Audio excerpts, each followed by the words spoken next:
қазақ тілі сабағымыздың тақырыбы зат есім. Бүгін сіздер зат есімнің тақырыбында көптеген тапсырманы орындайтын боласыздар. Енді суретке назар аударайық. Мұнда қазақ үй бейнеленген. Біздің ата-бабаларымыз қазақ үйде тұрған. Ол кісілерге көшіп-қонуға өте ыңғайлы болған. Ал қазіргі үйге келетін болсақ, қазір біз көп қабатты, бір қабатты, екі қабатты әдемі зәулім үйлерде тұрамыз. Қазір біз тәуелсіз мемлекет Қазақстанда өмір сүріп жатырмыз. Біздің еліміз Қазақстан. Балалар, бұл тапсырмада сіздерге қазақ үй берілген және сандықша берілген. Сандықшада сөздер жасалған. Осы сөздерді сіздер алып оқып, сұрақ қойып, кім-кімдер сұрағына жауап беретін сөздерді бірінші қазақ үйге, не-нелер сұрағына жауап беретін сөздерді екінші қазақ үйге орналастыруларыңыз қажет. Ол үшін мен сіздердің аттарыңыз жазылған нені қағазды көтеремін. Кімнің аты менің қолыма түседі, сол бала шығып тапсырманы орындайды. Азиза келе ғой. Екінші кімге жатады? Жатады емес, кім сұрағына жауап береді. Әмір бесінші. Тез-тез жылдам болады. Ол кім? Не сұрағына жауап береді? Жақсы. Келесі маған Ермебай әнелеке.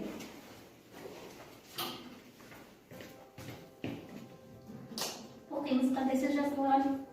Мақта. Не сұрағына жауап береді? Жақсы, жарайсың ғой. Боранбай Бағдәулет.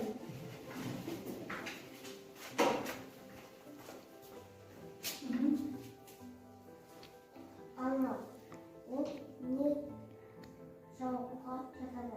Не сұрағына жауап береді. Жақсы.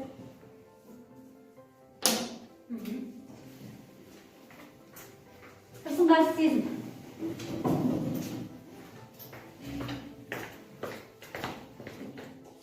Гүлдер. Ол не сұрағына жауап береді? Нелер. Нелер. Айдана көше қош.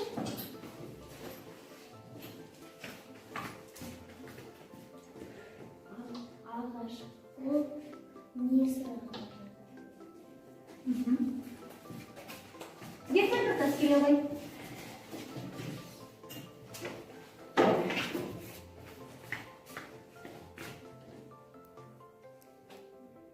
Шопан. Ол нелер сұрағына жатады? Шопан, ол адам ғой. Кім-кімдер.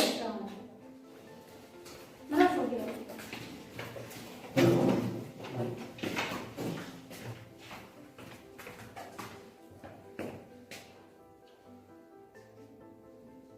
Оқтай ғой. Шын. Нелер деген жауапқа жатады? Сұраққа жауап береді.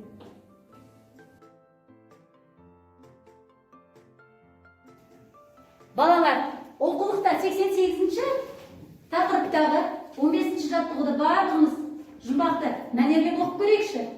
Есік оны сәби, әрі төсек, әрі үй.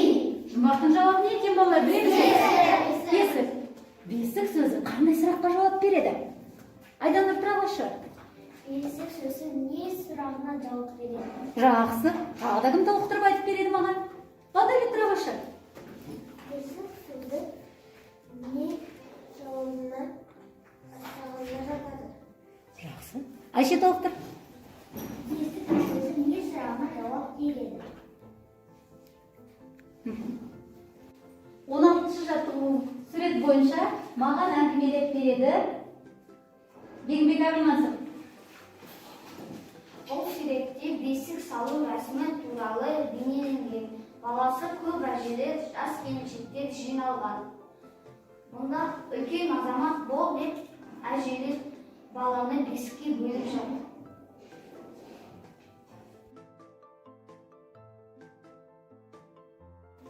Балалар, 17-ші жаттығуды оқып көрейікші міне. Бесік қасиетті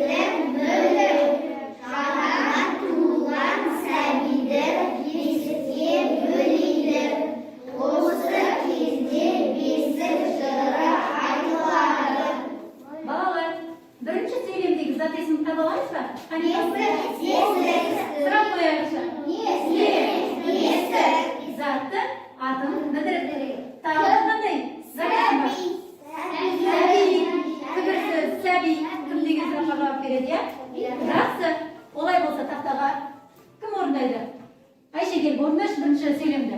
Бірінші жаза бер.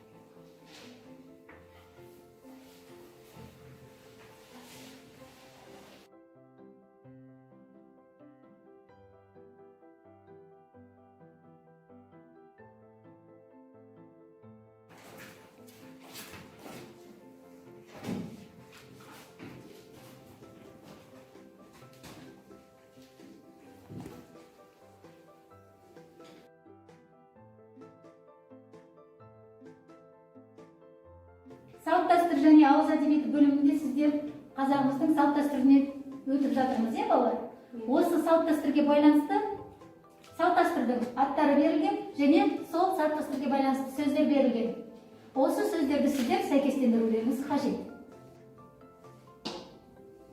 Жарайсың, отыра ғой.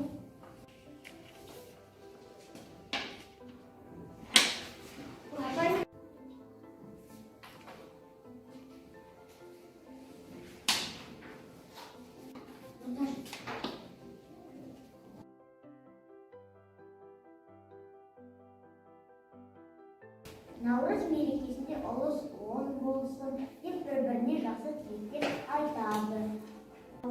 Тойда ән айтып, әлде бөпешін, әлпіш тілін көпешін тербетемін, жата ғой, тәтті бата ғой деп өлең айтады.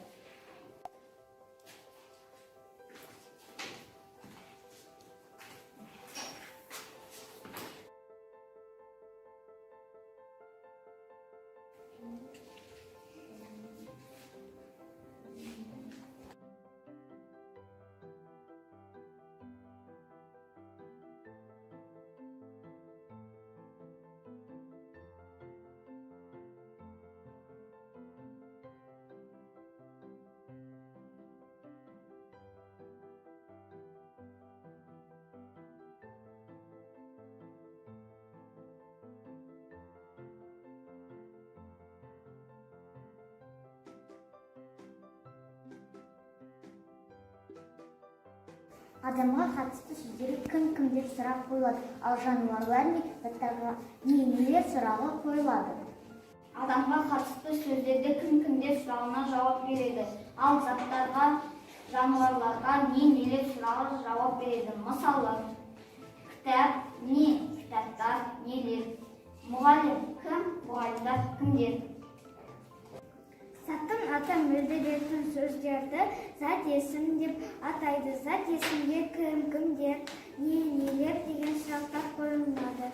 Мысалы, түлкі не, ойыншық не, нағашы кім, ата кім.